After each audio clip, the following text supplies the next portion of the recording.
এই ছেলে, প্রত্যেকদিন স্যার ম্যাডামদের সামনে ক্যাম্পাসে সিগারেট খাস কেন? মা বাবা ভদ্রতা শেখায়নি? ক্যাম্পাসে বসে সিগারেট খাচ্ছিলাম, তখনই একটা মেয়ে এসে বলল। চুপচাপ হয়ে সিগারেট খাইতে লাগলাম। কি হলো, তোকে আমি কিছু বললাম? চুপচাপ। এইভাবে হবে না। তোর আব্বুর নাম্বার দে। ফোন নাম্বার বন্ধ। আম্মুর নাম্বার দে। 017262822। মেয়েটি ফোন দিল। আমার পকেটের ফোনটা বেজে উঠল। ফোনটা বাহির করে কেটে দিলাম। নিজের নাম্বার দিলি কেন? ফাজলামি করিস? এটাই আম্মুর নাম্বার। আব্বু আম্মু মারা যাওয়ার পর এটা আমার কাছে। মেয়েটা চুপ হয়ে গেল। কিছুক্ষণ দুজনের মধ্যে নিস্তব্ধতা চলল। নাম কি? রাফি। শুধু রাফি? আর কিছু নেই? আছে, কিন্তু যাদের দেওয়া ছিল তারা না থাকায় ব্যবহার করার প্রয়োজন মনে করি না। বাসায় কে কে আছে? কেউ নেই। মানে? একা থাকি, কেউ নেই আমার। থাকিস কোথায়? কলেজের পিছনে একটা বাসায় থাকি। পড়ালেখা কেমন করে চলে? ফ্রিল্যান্সিং করি, ওটা দিয়েই চলে যায়। কোন ইয়ারে? সেকেন্ড ইয়ারে। মেয়েটা কিছুক্ষণ চুপচাপ দাঁড়িয়ে রইল। আপনার সব জানা হয়ে গেলে এখন আসি বলেই চলে আসতে লাগলাম। আমার পরিচয় জানতে চাইবি না? প্রয়োজন মনে করি না। কিন্তু আমার প্রয়োজন আছে। আমি হিয়া, অনার্স সেকেন্ড ইয়ারে পড়ি। আচ্ছা, এখন আসি। আচ্ছা, যা। ওখান থেকে চলে আসলাম। মেয়েটাকে আমি চিনি, এমনকি কলেজের সবাই চেনে। কলেজের ক্রাশদের মধ্যে হিয়া আপু একজন। যেমন সুন্দর দেখতে, তেমন রাগী। কলেজের কত ছেলে তার হাতের জন্য হাসপাতালে গেছে তার হিসাব নেই। হিয়া আপুর ভাই পুলিশ কমিশনার, তাই সবাই তাকে ভয় করে চলে। কলেজে যেদিন প্রথম তাকে দেখেছিলাম, কেমন যেন ভালো লেগেছিল, কিন্তু সেটাকে আমি পাত্তা দেইনি, কারণ এসব মায়া জড়ানো আমার পক্ষে সম্ভব না। এসব ভাবতে ভাবতে বাসায় আসলাম। ফ্রেশ হয়ে রান্না করলাম, তারপর খেয়ে ঘুমিয়ে পড়লাম, কারণ খুব কম রাতেই আমি ঘুমাই। কাজের জন্য জেগে থাকতে লাগে। সন্ধ্যায় ঘুম থেকে উঠে বাইরে গেলাম। এক প্যাকেট সিগারেট কিনে নিয়ে আসলাম সারা রাত জেগে কাটানোর জন্য। বক্সে গান আর এই সিগারেট, এটাই আমার সাথী। এরপর দুদিন কলেজে গেলাম না। এমনিতেই আমি অতটা কলেজে যাই না। যেদিন বাসায় বোরিং লাগে সেদিন কলেজে যাই। আমার তেমন কোনো ফ্রেন্ড নেই। একা থাকতে ভালো লাগে। অনেকে আমাকে নিজের বন্ধু ভাবলেও আমি ভাবি না, কারণ আমার সময় সময় মনে হয় আমি আমার নিজেরই না, অন্য কারো। কেমন করে ভাবো? এক সপ্তাহ পর রাস্তা দিয়ে হাঁটছিলাম, হঠাৎ কারো ডাক শুনতে পেলাম। পিছনে তাকিয়ে দেখি হিয়া আপু। ওই শোন, জি বলেন। কলেজে আসিস না কেন? ভালো লাগে না কলেজে। আর কিসের জন্যই বা যাব? কেন, বন্ধু বান্ধবদের সাথে আড্ডা দিতে যাবি? আমার একা থাকাটাই পছন্দ, তাই বন্ধু বান্ধব পাতাই না। খুব অদ্ভুত কথা বলিস তো দেখছি। আমি এমনই। কাল কলেজে আসবি। দেখি। দেখি না, আসবি। আর তোর নাম্বার আছে, না আসলে ফোন দিয়ে আনবো। দরকার হলে বাসা থেকে টেনে আনবো। আচ্ছা, যাব। কিন্তু কেন যাব সেটা বলেন। এমনিতেই আসবি। আমি কারণ ছাড়া কারো কথা মানতে পারবো না। ওটা আমার অভ্যাস না। আপনি যদি কোনো কারণে ডাকেন তাহলে আমি যাব, কিন্তু অহেতুক বিনা কারণে ডাকলে আমি যেতে পারবো না। আসবি না মানে? তোকে আসতেই হবে। আচ্ছা, আমি যাব। হুম। এই তো ভালো ছেলের মতো কথা। আচ্ছা, আমি এখন আসি। কই যাবি? আমি নামিয়ে দিচ্ছি, আয়। ধন্যবাদ বলার জন্য, কিন্তু আমি হেঁটেই চলে যেতে পারবো। আচ্ছা, যা ইচ্ছা কর, কিন্তু কাল যেন কলেজে তোকে দেখি। আমি যখন বলেছি নিশ্চয়ই যাব। হুম, মনে থাকে যেন। কথাটা বলেই হিয়া আপু চলে গেল। আমিও বাসায় চলে আসলাম। রাতে খেয়ে ঘুমিয়ে পড়লাম, কারণ আজ কোনো কাজ নেই। এমনিতেও আমি কাল কলেজে যেতাম। বাসায় ভালো লাগছিল না। সকালে ঘুম থেকে উঠে ফ্রেশ হয়ে ব্যাগটা ঘাড়ি নিয়ে বেরিয়ে পড়লাম। কলেজের সামনে একটা চায়ের দোকান পড়ে, ওখানে গিয়ে চায়ের অর্ডার দিয়ে সিগারেট খেতে লাগলাম। চা খেয়ে কলেজের ভিতরে গেলাম। একটা ক্লাস করে বের হয়ে আসলাম। বাইরে আসতেই হিয়া আপু সামনে এসে দাঁড়ালো। আপনি? আয়। হিয়া আপুর পিছন পিছন যেতে লাগলাম। কি জানি আবার নিজের ভাইকে ডাক দিল, নাকি যদি আবার জেলে দিয়ে দেয় কলেজের আইন ভঙ্গ করার জন্য। এই যে আপু, কই যান? হিয়া আপু আমার দিকে একবার তাকিয়ে আবার হাঁটতে লাগলো। তারপর মাঠের এক কোনায় গিয়ে বসলো। আমি গিয়ে পাশে দাঁড়িয়ে রইলাম। কি হলো, বস। একটু দূরত্ব বজায় রেখে বসলাম। এত দূরে গিয়ে বসলি কেন? কাছে এসে বস। না, ঠিক আছে। আমার ঠিক নেই, কাছে এসে বস। তারপর একটু কাছে গিয়ে বসলাম। সকালে খেয়েছিস? হুম, খেয়েছি। দেখলাম তো কলেজের সামনে দোকানে কি খেলি। আমার সকালে খাওয়া লাগে না। ওই দুটো জিনিস দিয়েই সকাল পার হয়ে যায়। তোর বাসায় রান্না করে কে? আমি করি। তুই রান্না করতে পারিস? হুম। যাক, ভালোই হলো। কেন বলুন তো? আমি তো রান্না করতে পারি না। তাতে ভালোর কি হলো? অত বুঝতে হবে না। তারপর দুজনে কিছুক্ষণ চুপচাপ রইলাম। আচ্ছা, তুই এমন এলোমেলো থাকিস কেন? এলোমেলো থাকাটাই ভালো লাগে। কার জন্য গুছিয়ে থাকবো? তোর কথার মধ্যে কোনো রসকস নেই। সকলের মন জোগানো কথা আমি বলতে পারি না, তাই হয়তো সবার আমার কথা ভালো লাগে না। আচ্ছা, বাদ দে। কোথায়? সকাল থেকে কিছু খাইনি, ক্ষুধা লাগছে, চল কিছু খেয়ে আসি। আপনি যান, আমি বাসায় যাব। আমি বাসায় নামিয়ে দিয়ে আসবো, এখন চল। না, আমার খিদে নেই। আর একটা কথা বললে তোর খবর আছে। তারপর হিয়া আপুর হাত ধরে টানতে টানতে ওর গাড়িতে নিয়ে গেল। গাড়ি চালিয়ে একটা বড় রেস্টুরেন্ট আসলো। দুজনে ভিতরে গেলাম। কি খাবি বল? আমি কিছু খাবো না। মেজাজ খারাপ করাবি না বলে দিলাম। আমি কিছু না বলে চুপচাপ বসে রইলাম। হিয়া আপু নিজেই খাবারের অর্ডার দিল। কিছুক্ষণ পর খাবার চলে আসলো। আমি শুধু খাবার নাড়াচাড়া করতে লাগলাম, কারণ খাওয়ার কোনো ইচ্ছেই আমার নেই। সেটা হয়তো হিয়া আপুর চোখে পড়ছে। হিয়া আপু আমার দিকে রাগী লোক নিয়ে তাকালো। কি হলো, খাচ্ছিস না কেন? ইচ্ছে নেই। ইচ্ছে নেই কেন?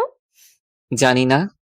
তারপর হিয়া আপু আমার কাছে এসে আমার মুখের সামনে খাবার ধরলো। নে, খেয়ে নে। করুণা করছেন?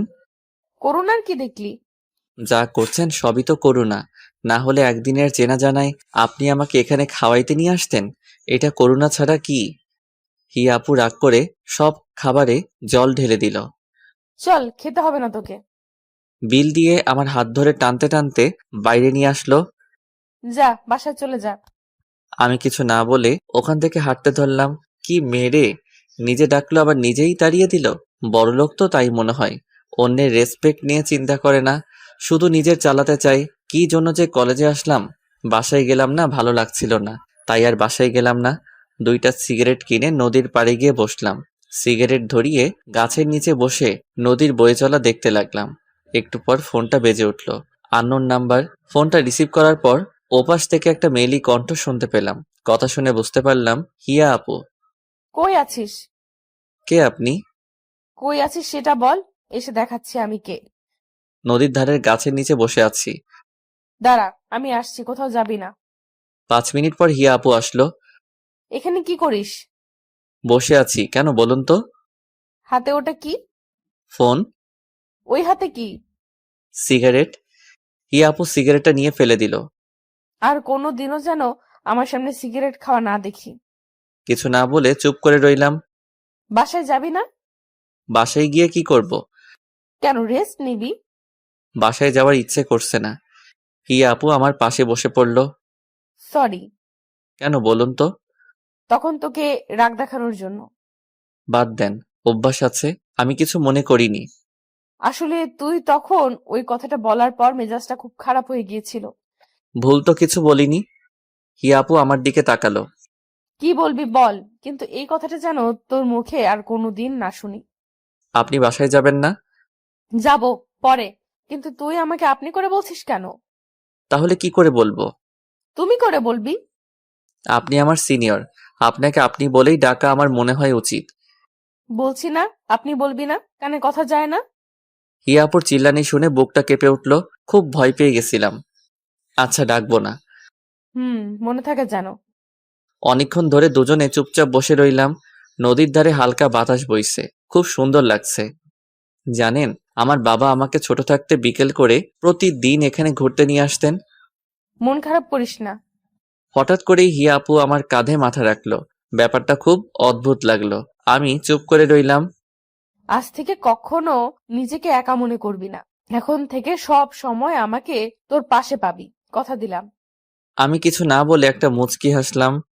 কি হলো, হাসছিস কেন? না, এমনি। চল, বাসায় যাব। চলেন। আবার চলেন? চলো। এইভাবে বলবি, মনে থাকে যেন। হিয়া আপু আমাকে রাস্তার মোড়ে নামিয়ে দিয়ে চলে গেল। দোকান থেকে কিছু খাবার কিনে বাসায় গিয়ে ফ্রেশ হয়ে খেয়ে নিলাম। তারপর ল্যাপটপটা নিয়ে কাজ করতে লাগলাম। একটু পর ফোনটা বেজে উঠল। ফোনটা ধরলাম। কি করিস? কাজ করি। খেয়েছিস? খেয়েছি। আচ্ছা রাখি, কাল কলেজে আসবি কিন্তু। ফোনটা রেখে দিলাম। আমি আবার কালকে কলেজে যাব। যে প্যারা লাইলাম হুদাই, সেই প্যারা আবার নিতে যাব। কাজ শেষ করে আর বাইরে বের হলাম না, বাসায় কাটিয়ে দিলাম। রাতে রান্না করে খেয়ে নিজের কাজ করতে লাগলাম। সকালে ফোনটা বেজে উঠল। ফোনের নাম্বার না দেখে কানের কাছে নিলাম। হ্যালো, কে? কই তুই? বাসায়। কি করছিস? আপনার ফোনে ঘুম ভাঙলো। এখনো ঘুমাচ্ছিস? কয়টা বাজে খেয়াল আছে? কয়টা? 11টা বাজে। তাড়াতাড়ি কলেজে আয়। না, কলেজে যাব না, ভালো লাগছে না বলেই ফোনটা কেটে দিয়ে আবার ঘুমিয়ে পড়লাম। 1 ঘন্টা পর কলিং বেলের শব্দ পেলাম। আমার বাসায় তো কেউ তেমন আসে না। ঘুম ঘুম চোখে গিয়ে দরজাটা খুলে দিয়েই চমকে গেলাম, কারণ হিয়া আপু দাঁড়িয়ে। আপনি এখানে? তোকে না বলছি আপনি বলবি না? ঠিক আছে, কিন্তু আমার বাসা চিনলা কেমন করে? কাল তোকে নামিয়ে দিছিলাম যেখানে, ওই রাস্তায় দিয়ে আসছিলাম, তারপর একটা লোককে জিজ্ঞেস করায় বলে দিল। ও, কিন্তু এখানে আসাটা ঠিক হয়নি। লোকে কি ভাববে? আর আমি এখানে একা থাকি, বুঝতেও তো পারছেন। অত বুঝে লাভ নেই, সর ভেতরে যেতে দে। আমি কিছু বলার আগে হিয়া আপু ভিতরে ঢুকে পড়ল। তোর বাসাটা তো বেশ সুন্দর। আমার আব্বু এটা আমার জন্য রেখে গেছেন। ও, তাড়াতাড়ি রেডি হয়ে নে, একসাথে খাওয়া দাওয়া করবো, খাবার নিয়ে এসেছি। আমি কিছু না বলে ফ্রেশ হতে চলে গেলাম, কারণ যত তাড়াতাড়ি সম্ভব তাকে এই বাসা থেকে বিদায় করতে হবে। আমার তো কিছু না, কিন্তু মানুষ তার নামে খারাপ কথা বলতে পারে। রেডি হয়ে এসে দেখি হিয়া আপু খাবার নিয়ে বসে আছে। দুজনে বসে খেয়ে নিলাম। হিয়া আপু শুধু বক বক করেই যাচ্ছে। আর আমি ভাবতেছি কখন সে এখান থেকে যাবে। তাড়াতাড়ি খাওয়া শেষ করলাম। এখন চল তো আমার সাথে। কোথায়? কাজী অফিস, আজ তোকে বিয়ে করব। কি বলছো এসব? কেন আমাকে বিয়ে করবি না কেন? আমি কি দেখতে খারাপ? না, সেটা না, কিন্তু তোমার সাথে আমার যায় না। তাই নাকি? কিন্তু আমি যে তোকেই বিয়ে করব। হিয়া আপুর কথাগুলো শুনে চোখ আকাশে একভাবে তার দিকে তাকিয়ে আছি। আরে ভ্যাবাচাকা খেয়ে গেলি নাকি? আমি তো মজা করছিলাম। হিয়া আপুর কথা শুনে কিছুটা স্বস্তি পেলাম। কই যাবা? চল আজ তোকে গুছিয়ে আনবো। মানে? মানে তোর এই চুলের ডানা কাটবো। লাগবে না, আমি এরকমই ঠিক আছি। আর একবার লাগবে না বললে থাপ্পড় মেরে গাল লাল করে দিব। হিয়া আপুর কথা শুনে চুপ হয়ে গেলাম। তারপর দুজনে বেরিয়ে পড়লাম। হিয়া আপু গাড়ি চালাচ্ছে, আর আমি চুপচাপ বসে আছি। কি হলো, চুপ করে বসে আছিস যে? না, এমনি। হিয়া আপু সেলুনে নিয়ে গিয়ে আমার চুলের 12টা বাজায় দিল। তারপর দুজনে শপিং মলে গেলাম। এখানে কেন? শপিং করব।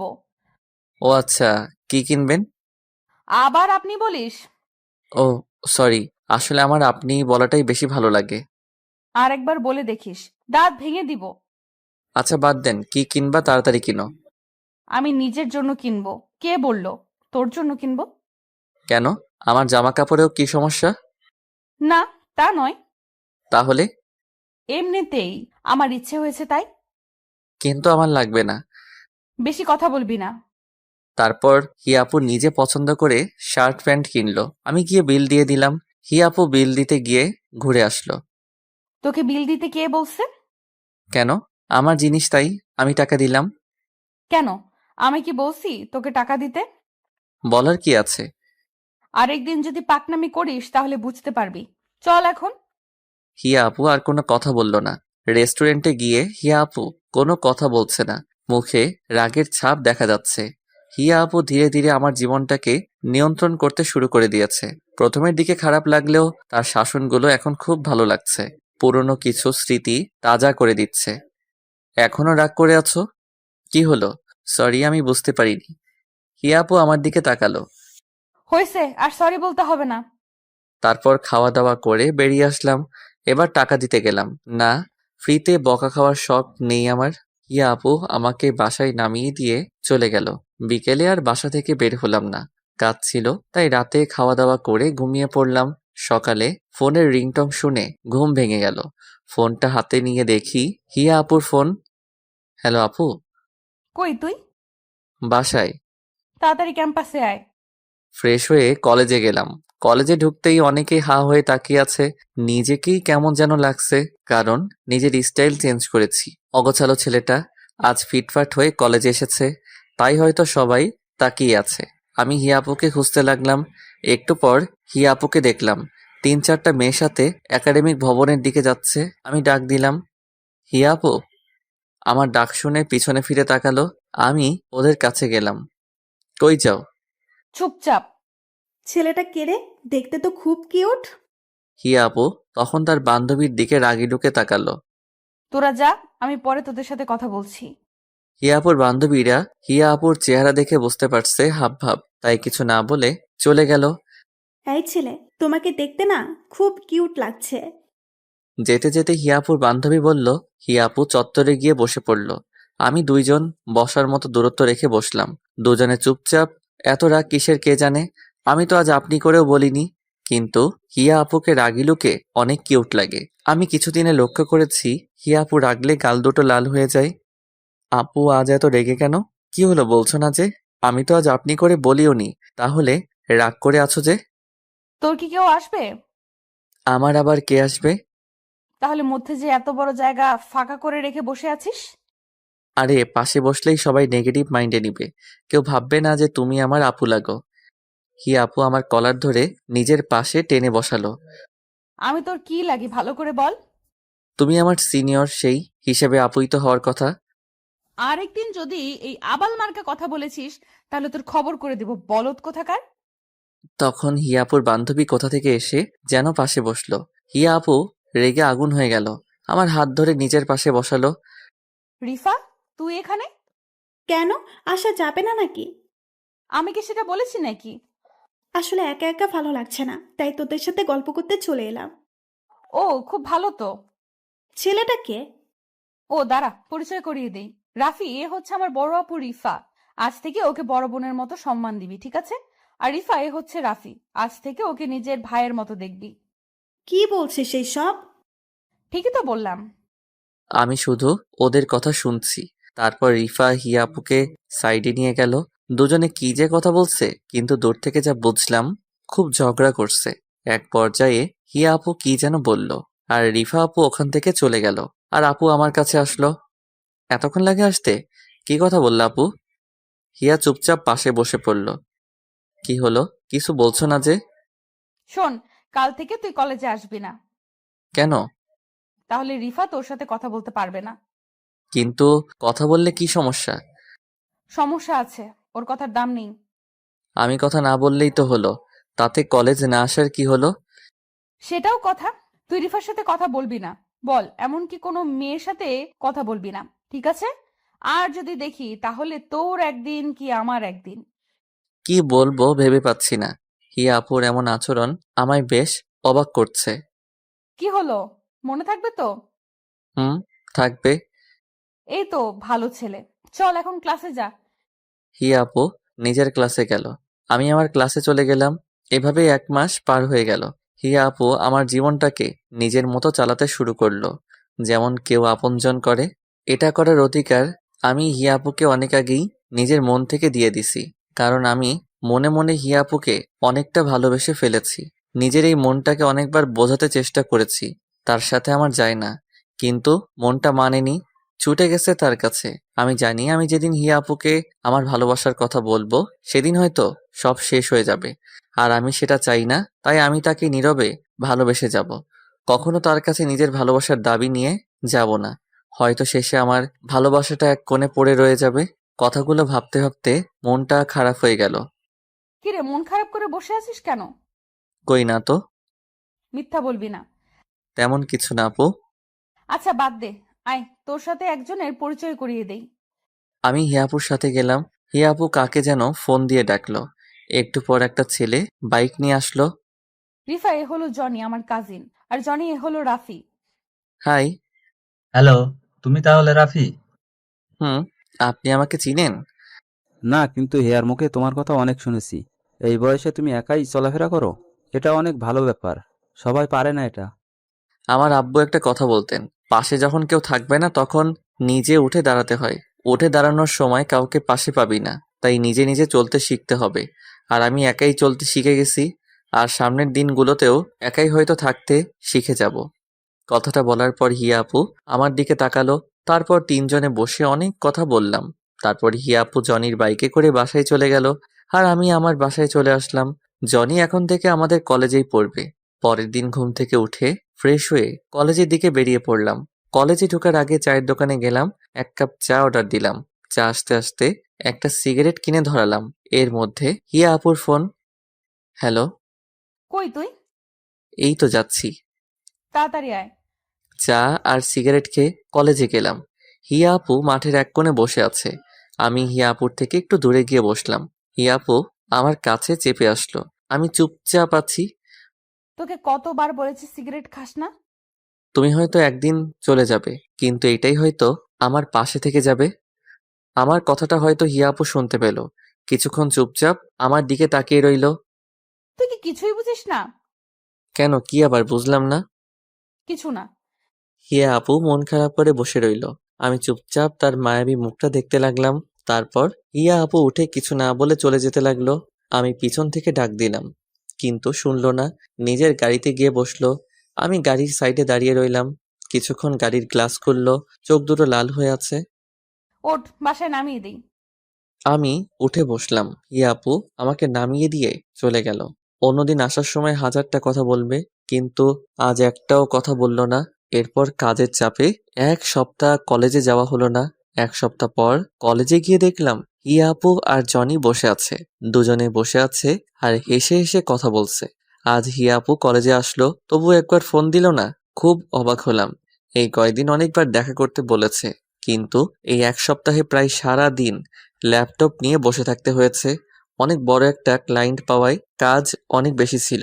আমি ভাবলাম হয়তো ভাবছে আমি কলেজে আসবো না, তবুও একটা ফোন তো দিতে পারতো। আমি ওদের না দেখার ভান করে ক্লাসে যেতে লাগলাম। তখন পিছন থেকে হিয়া আপু ডাক দিল। আমি ওদের কাছে গেলাম। কেমন আছিস? ভালো আপু, তুমি? ভালো, বস। ওদের থেকে একটু দূরত্ব বজায় রেখে বসলাম। ওরা দুজনে কথা বলছে, আমি চুপচাপ ফোন টিপতেছি। এর মাঝে হিয়া আপু আমার সাথে একটা কথাও বলেনি। ব্যাপারটা খুব খারাপ লাগলো। অন্যদিন কলেজে না আসলে ডেকে এনে ঘন্টার পর ঘন্টা কথা বলতো, আর আজ পাশে বসে আছি, তাও মুখ ফুটে একটা কথা বলছে না। 1 সপ্তাহে এতটা বদল! তোমরা একটু কথা বলো, আমি স্যারের সাথে কথা বলে আসি। হিয়া আপু উঠে চলে গেল। জানো, হিয়ার মতো মেয়ে পাওয়া ভাগ্যের ব্যাপার। মানে, বুঝলাম না। তুমি জানো না, হিয়া আর আমার বিয়ে ঠিক হয়ে আছে। আমাদের পরীক্ষা শেষ হলে বিয়ে দেয়া হবে। জনির কথাটা শুনে বুকের ভেতরটা কেমন যেন করতে লাগলো। চোখ মুখ অন্ধকার হয়ে গেল। জানতাম এমন কিছু হবে, কিন্তু এত তাড়াতাড়ি হবে তা বুঝতে পারিনি। খুব খারাপ লাগছিল। কি করব বুঝতে পারছি না। এক নিমিষে মনে হয় সব শেষ হয়ে গেল। মনে হয় জনির কথাগুলো কোনো স্বপ্ন। কি হলো রাফি, তুমি ঠিক আছো তো? এমন অস্থির লাগছে কেন তোমাকে? কই, আমি তো ঠিক আছি। না, মনে হচ্ছে খুব অস্থির হয়ে আছো। আসলে বাসায় যেতে হবে তাড়াতাড়ি, তাই একটু তাড়াহুড়োয় আছি। ও আচ্ছা। আচ্ছা, আমি চলে যাই। হিয়া আপু আসলে বলে দিয়ে আমি চলে গেছি। এখনই চলে যাবে? হিয়া আসুক। না, একটা বড় ক্লায়েন্ট নক দেওয়ার কথা আছে, আমাকে যেতেই হবে। আচ্ছা, তাহলে যাও। আমি ওখান থেকে বাসায় চলে আসলাম। বাসায় এসে আব্বু আম্মুর ছবিটা হাতে নিয়ে বসে পড়লাম। খুব মিস করছি তাদেরকে। আজ কেন তোমরা আমাকে এত তাড়াতাড়ি ছেড়ে চলে গেলে? আমার মতো অভাগা হয়তো খুব কমই আছে। ভালোবাসার মানুষগুলা সব একে একে ছেড়ে চলে যায়। প্রথমে তোমরা চলে গেলে, এখন হিয়া আপু। হামু, জানো আমি না হিয়া আপুকে খুব ভালোবাসি। হিয়া আপুর সাথে থাকলে তোমার কথা খুব মনে পড়ে। হিয়া আপু একদম তোমার মতো শাসন করে। তুমি যেমন আমাকে খাইয়ে দিতে, হিয়া আপু আমাকে মাঝে মাঝে খাইয়ে দিত। কোনো ভুল করলে বকা দিত। তুমি যেমন আমাকে একা করে ছেড়ে চলে গেলে, সেও চলে যাবে একদিন। কিন্তু আম্মু, জানো কি, আমি না ওকে ভুলতে পারবো না। তোমাদের যেমন আমি কোনোদিন ভুলতে পারবো না, তেমনি তাকেও আমি কোনোদিন ভুলতে পারবো না। আমি কি করব তোমরাই বলো। খুব কষ্ট হচ্ছে। বুকের ভেতরটা পুড়ে ছারখার হয়ে যাচ্ছে। শুধু তার কথাই মনে পড়ছে। আম্মু আব্বুর ছবি জড়িয়ে ধরে কান্না করতে করতে ঘুমিয়ে পড়লাম। মাঝরাতে ঘুম ভাঙলো। ঘুম ভাঙার পরে মনে হলো ঘটে যাওয়া ঘটনাগুলো স্বপ্ন ছিল, কিন্তু পরে বুঝতে পারলাম কিছুই মিথ্যে না। শুধু আজ আমার ভালোবাসাটা মিথ্যে হয়ে গেল, চাপা পড়ে গেল কষ্টের ভাঁজে।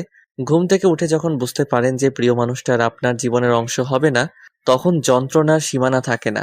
তখন ইচ্ছে করে হয়তো আর ঘুম থেকে না উঠলেই ভালো হতো। সিগারেটের প্যাকেটটা নিয়ে জানালার পাশে গিয়ে বসলাম। আজ চাঁদের আলোটাও কেমন যেন ফ্যাকাশে মনে হচ্ছে। যে করেই হোক, এই কষ্ট থেকে আমাকে সামলে উঠতে হবে। জীবনে অনেক কষ্ট পেয়েছি, আর কষ্ট নিতে পারবো না। সিগারেট ধরিয়ে বসে রইলাম। একসময় লক্ষ্য করলাম সিগারেটের ফিল্টারটা ভিজে গেছে। তারপর চোখে হাত দিয়ে দেখি চোখ দিয়ে পানি পড়ছে, হাতটা কাঁপছে। জোরে জোরে কান্না করতে লাগলাম। আম্মু বলতো কান্না করলে বুকটা হালকা লাগে। আজ খুব একা লাগছে। সারা রাত কান্না করলাম। কিছুটা হলেও বুঝতে পারলাম যে দুনিয়ায় কেউ কারো নয়, একা থাকাটাই ভালো। যত কারো প্রতি মায়া বাড়াবেন তত কষ্ট পেতে হবে রিয়েল লাইফেও। আমি এটাই ভাবি। প্রায় 1 সপ্তাহ লাগলো হিয়া আপুর মায়াটা কিছুটা কাটিয়ে উঠতে। তারপরেও তার সামনে গেলে নিজেকে আটকে রাখতে পারবো কিনা জানি না। তাই আর কলেজে যাব না ঠিক করলাম। এভাবে 10 দিন কেটে গেল। ফোনটাও অফ করে রেখে দিছি, যাতে কেউ ফোন দিতে পারে না। এখনো রাতে ঘুমাতে পারি না, তাই ঘুমের ওষুধ কিনে রাখছি। ঘুমের ওষুধ খেয়ে রাতটা পার হয়ে যায়। আর দিনের বেলা সিগারেট তো আছেই। এই 10 দিনে সিগারেট খাওয়াটা একটু বেড়ে গেছে। সকালে ঘুম থেকে উঠে একটা সিগারেট ধরিয়ে সেটা শেষ করে ব্রাশ করে বাইরে বের হলাম। নাস্তা করে বাসায় গেলাম। গিয়ে কাজ করতে লাগলাম। এই 10 দিনে কাজ একদম করা হয়নি। নিজের 1 বছর চলার মতো যথেষ্ট টাকা আছে। আর আব্বু আম্মু চলে যাওয়ার আগে যা রেখে গেছে তাতে আমার সারা জীবন চলে যাবে। তারপরেও ফ্রিল্যান্সিং করি। সিগারেট খেতে খেতে কাজ করতে লাগলাম। একটু পর দরজার বেল কে যেন বাজালো।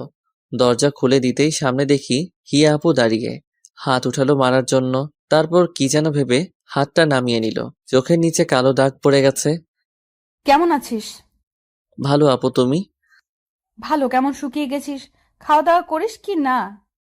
আসলে কাজের চাপে খাওয়ার কথা মনেই থাকে না। ও, আমি তো ভাবছিলাম। কি ভাবছিলা? কিছু না। ভেতরে আসতে বলবি না? ও হ্যাঁ, আসো।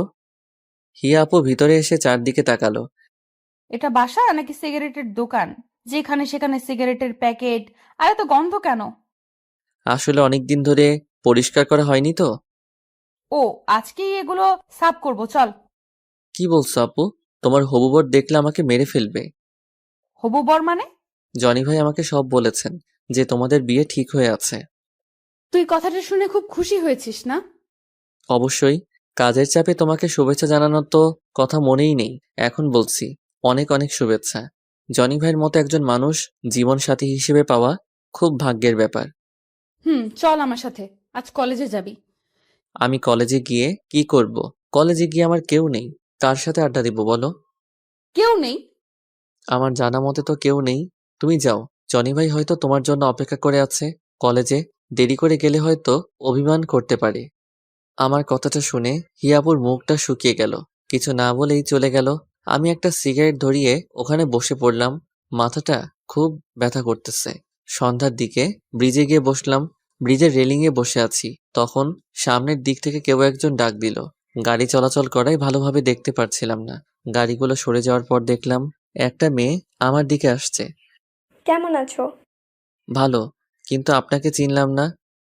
কিন্তু আমি তোমাকে চিনি। কেমন করে? তুমি আমার ক্লাসমেট, তোমাকে চিনবো না? ও, কিন্তু আমি আপনাকে চিনলাম না। আমি মিম। ও, কলেজে আসো না কেন আর? ভালো লাগে না।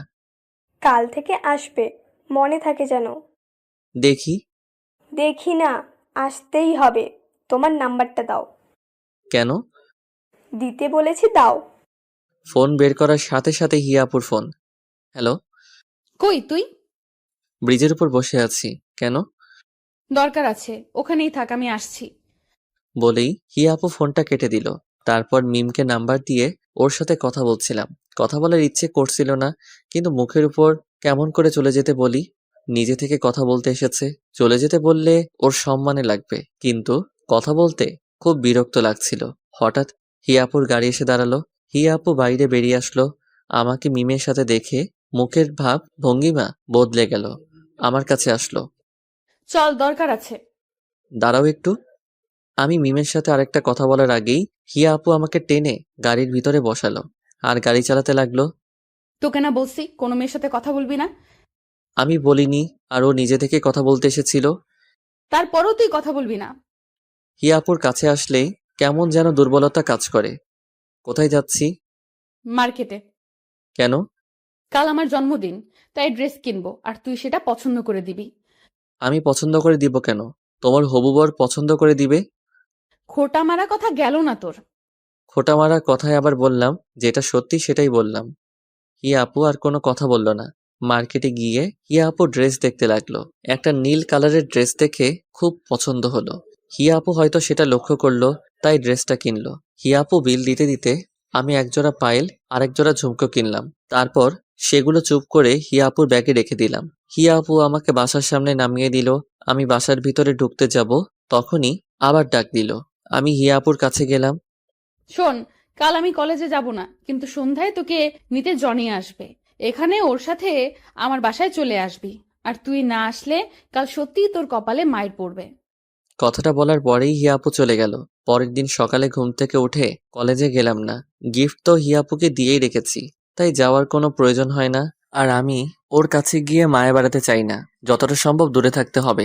আমি জানি হিয়া আপু গাড়ি পাঠাবে আমাকে, কিন্তু আমি যাব না। তাই সন্ধ্যা লাগতেই বাইরের থেকে গেট লাগিয়ে দিয়ে পিছনের একটা ছোট দরজা আছে, ওটা দিয়ে বাসায় ঢুকলাম, যাতে যে কেউ আসলে বুঝতে পারে আমি বাসায় নেই। 9টার দিকে বাড়ির সামনে গাড়ির আওয়াজ পেলাম। আমার ঘরের লাইট সবসময় বন্ধই থাকে। অন্ধকার কেন জানি খুব ভালো লাগে, তার কারণ আজও জানি না। অন্ধকারে আলাদা একটা অনুভূতি আছে। জানালা দিয়ে দেখলাম জনি গাড়ি থেকে নামলো, তারপর বাসার দিকে তাকালো। তালা ঝুলানো দেখে গাড়ি নিয়ে চলে গেল। ফোনটাও অফ করে রেখেছি, যাতে কেউ ফোন দিতে না পারে। বিছানায় গিয়ে কানে হেডফোন লাগিয়ে দিয়ে গান শুনতে লাগলাম। হিয়া আপু মনে হয় জনির সাথে জন্মদিনে খুব মজা করছে, করবেই বা না কেন। কয়েক মাস পর তাদের বিয়ে, কেন যে আমি হিয়া আপুকে ভালোবাসতে গেলাম। খুব ঘুম পাচ্ছিল, তখনই আবার গাড়ির আওয়াজ পেলাম। জানালার কাছে গিয়ে দেখি হিয়া আপু গাড়ি থেকে বের হয়ে আসলো। রাস্তার ল্যাম্পপোস্টের আলোতে হিয়া আপুকে স্পষ্ট দেখা যাচ্ছে। নীল ড্রেসে একদম পরীর মতো লাগছিল, কিন্তু এই পরী তো ধরাছোঁয়ার বাইরে। হিয়া আপু ফোনটা হাতে নিয়ে ফোন দিতে লাগলো, হয়তোবা আমাকে ফোন দিচ্ছিল। কিছুক্ষণ পর ফোনটা রাস্তায় জোরে ছুঁড়ে মারলো, তারপর গাড়ি করে চলে গেল। আমি গিয়ে শুয়ে পড়লাম। পরের দিন কলেজে গেলাম। কেন জানি আজ কলেজে যাওয়ার খুব ইচ্ছে করলো। কলেজে ঢুকতেই মিমের সাথে দেখা। কেমন আছো? ভালো, তুমি? ভালো। কাল কলেজে আসতে বললাম, আর আসছো আজকে? আসলে কাল একটু কাজ ছিল, তাই আসতে পারিনি। ও, তা ফোনটা অফ কেন? চার্জ ছিল না, আর চার্জে দেওয়ার কথা মনে ছিল না। মিমের সাথে কথা বলতে বলতে হিয়াপুর গাড়ি চলে আসলো। আমি মিমের সাথে কথা বলে মাঠের এক কোনায় গিয়ে ফোন টিপতে লাগলাম। হঠাৎ কারো ছায়া আমার উপর পড়লো। তাকিয়ে দেখলাম হিয়া আপু। আমি উঠে দাঁড়ালাম। আপু, তুমি কখন আসলে? কাল কই ছিলি?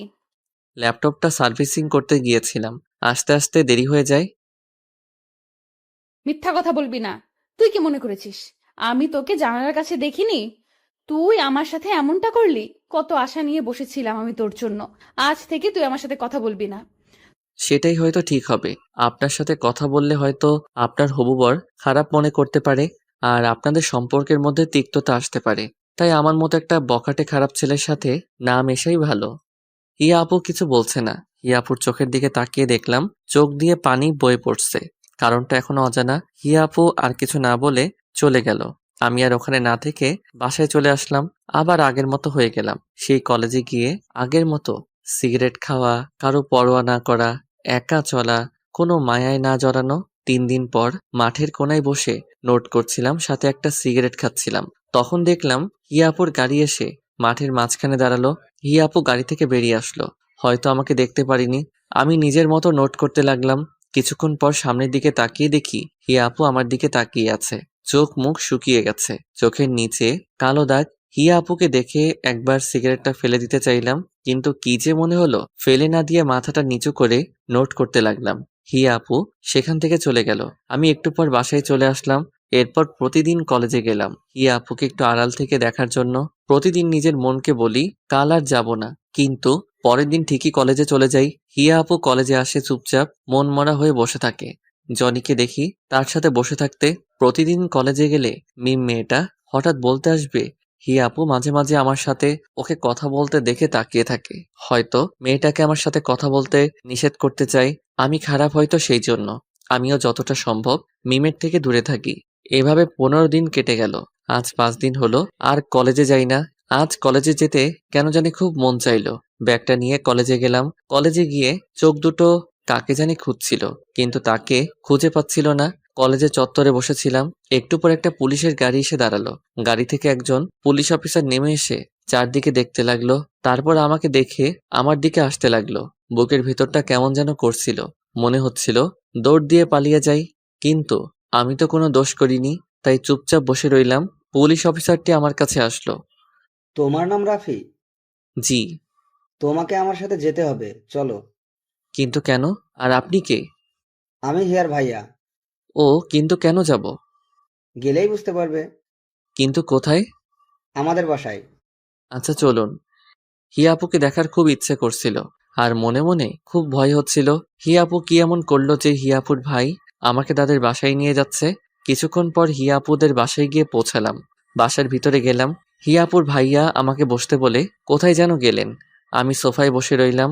কিছুক্ষণ পর দুইজন মহিলা আসলেন। একটু পর হিয়া আপুর ভাইয়া আর একজন লোক উপর থেকে নেমে আসলেন। হয়তো মহিলাদের মধ্যে একজন হিয়া আপুর মা আর আরেকজন ভাবি, আর হিয়া আপুর ভাইয়ের সাথে লোকটি হয়তো তার বাবা। সবাই আমার সামনে বসলেন। আমি ভয়ে কুকড়ে মুকড়ে যাচ্ছিলাম। তাহলে তুমি রাফি? হিয়া আপুর আব্বু। জি, কিন্তু আপনারা আমাকে চিনেন কেমন করে? হিয়া বলেছে, এমনকি তোমার ব্যাপারে সব জানি আমরা। যেদিন তুমি হিয়ার বার্থডেতে আসুনি, সেদিন ও বাসার সব জিনিসপত্র ভেঙে ফেলে। এত রাগ? তোমার কথা ও প্রত্যেক দিন আমাদের কাছে এসে বলতো, আমার মেয়েটা জীবনে যা কিছু চেয়েছে তাই এনে দিয়েছি, কিন্তু শেষমেশ যা চাইলো তা আমার এনে দেওয়ার ক্ষমতা নেই। কি চেয়েছে আপু? তোমাকে। আমাকে মানে? তোমাকে। আমার মেয়েটা যে তোমাকে পাগলের মতো ভালোবাসে। ও যখন আমাকে এসে বলল যে ও তোমাকে ভালোবাসে, তখন ও চোখে মুখে খুশি দেখে আমি বেশ অবাক হই, কারণ আমি এতটা খুশি ওকে কখনোই দেখিনি। তোমার সাথে কিছুদিন আগে ঝগড়া হয়, বাসায় এসে কান্নাকাটি করে, ভালো মতো খাওয়া করে না, শুধু বলে রাফিকে এনে দাও, দয়া করে আমাদের ফিরিয়ে দিও না, আমার মেয়েটা তোমাকে ছাড়া মরে যাবে। আরে কি করছেন আপনি? আমার গুরুজন আপনার মাথা নত করা শোভা পায় না, কিন্তু আমার মতো একটা অনাথ ছেলের কাছে আপনার মেয়ে দিবেন? আরেকবার ভেবে দেখুন। আমার মেয়ের খুশিতে আমার খুশি। আচ্ছা, আপনারা যা ভালো বোঝেন, কিন্তু হিয়া আপু কোথায়? উপরে আছে, যাও। প্রথম রুমটাই ওর হয়। হিয়া আপুর রুমে গেলাম। দরজা খুলে আছে, কিন্তু জানালা সব বন্ধ। ঘরের ভিতরটা কেমন অন্ধকার হয়ে আছে। হিয়া আপু ঘুমিয়ে আছে, চোখের নিচে কালো দাগ পড়ে গেছে। সারা রাত হয়তো ঘুমায় না। আমি চুপচাপ গিয়ে হিয়া আপুর পাশে শুয়ে পড়লাম। একটু পর হিয়া আপুর ঘুমটা ভেঙে গেল। আমার দিকে একভাবে তাকিয়ে আছে, কিছু বলতে যাবে, তার আগে হিয়া আপুর গোলাপি ঠোঁট দুটোর সাথে আমার ঠোঁট এক করে দিলাম। হিয়া আপু ছটফট করতে লাগলো, কিন্তু আমি ছাড়বার পাত্র নই। কিছুক্ষণ পর হিয়া আপু চুপচাপ হয়ে গেল। তখন হিয়া আপুকে ছেড়ে দিলাম। হিয়া আপুকে ছেড়ে দেওয়ার সাথে সাথে ঠাস। তোর সাহস কেমনে হয় আমাকে কিস করার? আর তুই এখানে কি করছিস? চুপচাপ। কি হলো, কথা বলছিস না কেন? এখানে কি করছিস? আমার বউয়ের কাছে আমি আছি। কার কি? বউ মানে? বউ মানে বউ? আমি কারো বউ না। ও, তাহলে তুমি আমাকে ভালোবাসো না? না, আমি জনিকে ভালোবাসি। কি মেরে বাবা, এত রাগ আর অভিমান! ও আচ্ছা, ঠিক আছে। আমি তো ভাবছিলাম তুমি আমাকে ভালোবাসো, কিন্তু তুমি যখন আমাকে ভালোবাসো না, তাহলে কি আর করার। আমি মিমের কাছে যাই। মেয়েটা কি ভালো, রাগ করে না, প্রতিদিন একটা করে কিস দেয়। কি বললি? মিম তোকে কিস দেয়? এত বড় সাহস ওর! তুমি রাখছো কেন? তুমি তো আমাকে ভালোবাসো না। হিয়া আপু আমার চোখের দিকে তাকিয়ে আছে, কিছু বলছে না। তারপর উল্টো দিক হয়ে শুয়ে পড়ল। আমি পিছন থেকে জড়িয়ে ধরলাম। হিয়া আপু নিজেকে ছাড়াবার চেষ্টা করছে, কিন্তু পারছে না। এত রাগ কোথা থেকে আসে তোমার? আমি জানি তুমিও আমাকে ভালোবাসো। তোমার আব্বু আর ভাইয়া আমাকে সব বলেছে। ঢং করে লাভ নাই। আমি হিয়া আপুকে ছেড়ে দিলাম। কি হলো, কথা বলবা না? ঠিক আছে, আমি চলে যাচ্ছি।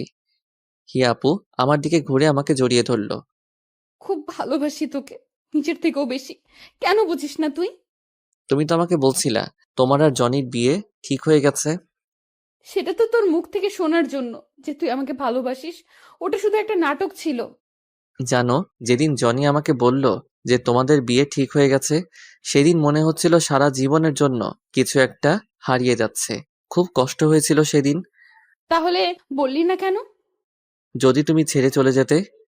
হিয়া আপু আমাকে আরো শক্ত করে জড়িয়ে ধরল। কোনোদিন তোকে যেতে দেব না, তুই চাইলেও না। আব্বু কি বলল? তোমার আমার বিয়ে ঠিক করছে। সত্যি? হুম, এখন একটা কিস দাও। না, বিয়ের পর। ঠিক আছে, আমি মিমের কাছে যাই। ওর ঠোঁট দুটো কি মিষ্টি। কি বললি? মিম তোকে কিস করেছে? কই কিস করেছে? ঠোঁটে। হিয়া আপু ঠোঁটের সাথে ঠোঁট এক করে দিল, অনেকক্ষণ পর ছেড়ে দিল। তোর ঠোঁটে শুধু আমার ছোঁয়া থাকবে, আর কারো না। আর ওই মেয়েকে আজ আমি জেলে দেব। আরে আরে, আমি তো মিথ্যা বলছি, মিমের সাথে আমার কিছুই হয়নি। কুত্তা বলদ! আমাকে কষ্ট দিয়ে খুব ভালো লাগে তোর, তাই না? আরে আপু, আমি আবার কি করলাম? আপু কাকে বললি? সরি, আর বলবো না। মনে থাকে যেন। এখন উঠো, চলো, খাওয়া দাওয়া তো মনে হয় করো না। শরীরের কি অবস্থা করেছো? না, উঠবো না। এভাবেই শুয়ে থাক। আচ্ছা, তুমি শুয়ে থাকো, আমি নিচে থেকে খাবার নিয়ে আসছি। লাগবে না, চুপচাপ শুয়ে থাক। হিয়া আপু আমাকে জড়িয়ে ধরে শুয়ে আছে, আর আমি পুরোনো কথাগুলো মনে করে হাসতেছি। কি থেকে কি হয়ে গেল, সময় বড় অদ্ভুত। কার কপালে কি লেখা আছে কেউ বলতে পারে না। আর কতক্ষণ শুয়ে থাকবা, এবার তো উঠো। না, উঠবো না। আমি হিয়া আপুকে নিজের থেকে ছাড়িয়ে নিলাম, তারপর হিয়া আপুকে কোলে তুলে নিয়ে নিচে নিয়ে আসলাম। কেউ দেখার আগে নামিয়ে দিলাম। কিছু খেয়ে নাও। পারবো না খেতে, খাইয়ে দে। আচ্ছা দাঁড়াও, আমি হিয়াপুর আম্মুকে ডাক দিলাম। একটু পর তিনি আসলেন, তারপর খাবার বেড়ে দিলেন। হিয়া আপু রুমে চলে গেছে, আমি খাবার নিয়ে রুমে আসলাম। হিয়া বসে আছে। কি হলো, চলে আসলা যে? এমনি খাইয়ে দাও। আমি হিয়াপুকে খাইয়ে দিলাম। খাওয়া শেষ করে হিয়াপুকে নিয়ে বাইকে ঘুরতে বের হলাম। আজ আমি খুব খুশি, কিন্তু আব্বু আম্মু থাকলে আরো ভালো হতো। সন্ধ্যায় হিয়াপুকে বাসায় রেখে চলে আসলাম। পরের দিন সকালে হিয়াপু ফোন দিয়ে তাদের বাসায় ডাকলো। যাওয়ার পরে দেখি সবাই বসে আছে। রাফি, হিয়া চাইছে তোমাদের বিয়েটা কালকেই হোক। কিন্তু আঙ্কেল, এত তাড়াতাড়ি? আর আমি তো এখনো পড়ালেখা করি।